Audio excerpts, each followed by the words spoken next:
رفیق نبوت، شفیق امت، خلیفہ بلا فاصل، افضل البشر بعد الانبیاء، حضرت سیدنا صدیق اکبر رضی اللہ تعالی عنہ کی ولادت 27 اکتوبر سن 573 یا 74 میں ہوئی تھی۔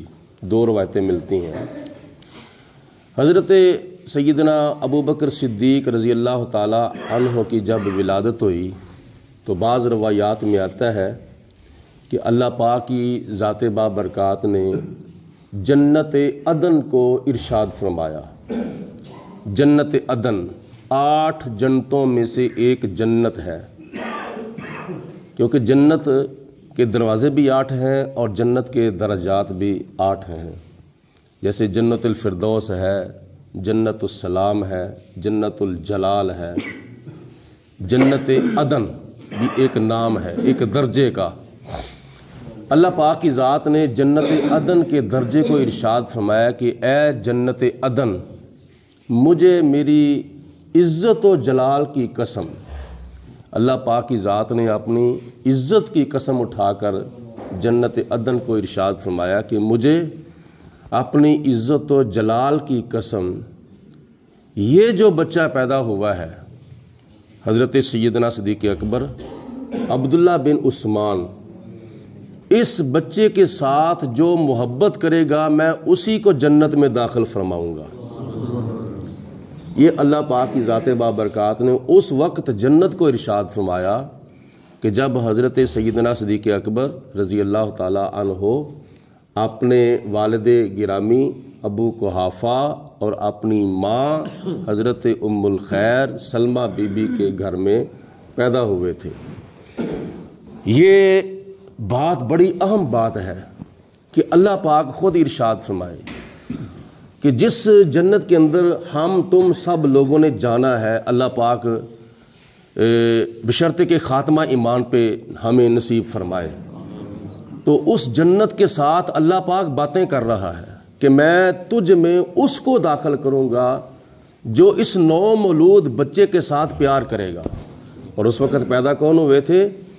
رفیق نبوت، شفیق امت، حضرت سیدنا ابو بکر صدیق رضی اللہ تعالیٰ عنہ۔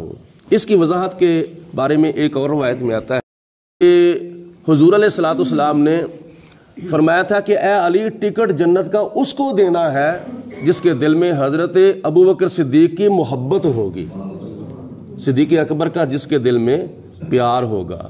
تو جس کے ساتھ اللہ پیار کرے، جس کے ساتھ اللہ کے پیارے محبوب علیہ الصلوۃ والسلام پیار کریں، جس کے ساتھ صحابہ کرام پیار کریں، جن کے ساتھ آل نبی اولاد علی پیار کرے، جس کے ساتھ بالخصوص حضرت علی المرتضیٰ پیار کریں، اور وہ اللہ اور اللہ کی نظروں میں کتنا پیارا اور کتنا محبوب ہوگا۔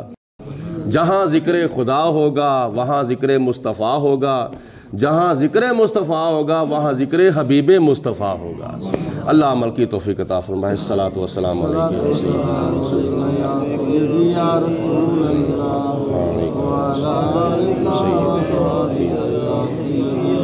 الصلاۃ والسلام علیکم وعلی آلک وصحبک یا شفیع المذنبین۔ اللہم صلی علی سیدنا و مولانا محمد معدن الجود والکرم وآلہ وصحبہ وبارک وسلم۔ ربنا ظلمنا انفسنا وإن لم تغفر لنا وترحمنا لنکونن من الخاسرین۔ لا الہ الا انت سبحانک انی کنت من الظالمین۔ وَأُفَوِّضُ أَمْرِي إِلَى اللَّهِ إِنَّ اللَّهَ بَصِيرٌ بِالْعِبَادِ۔ یا پروردگار عالم، اپنا فضل و کرم، رحمت برکتیں ہم سب کے شامل حال فرما۔ یا اللہ، ہماری ادا کی ہوئی نماز فجر کو اپنی بارگاہ میں قبول و منظور فرما، دونوں جہانوں میں عزتیں کامیابیاں عطا فرما، ہماری ظاہری باطنی اصلاح فرما۔ یا پروردگار عالم، ہمیں مرتے وقت کلمہ پڑھنا نصیب فرما۔ یا اللہ پاک، ہمیں جتنے بھی تیرے پیارے ہیں ان تمام پیاروں کے ساتھ پیار کرنے کی توفیق عطا فرما۔ صلی اللہ علیہ حبیبہ محمد وآلہ وسلم۔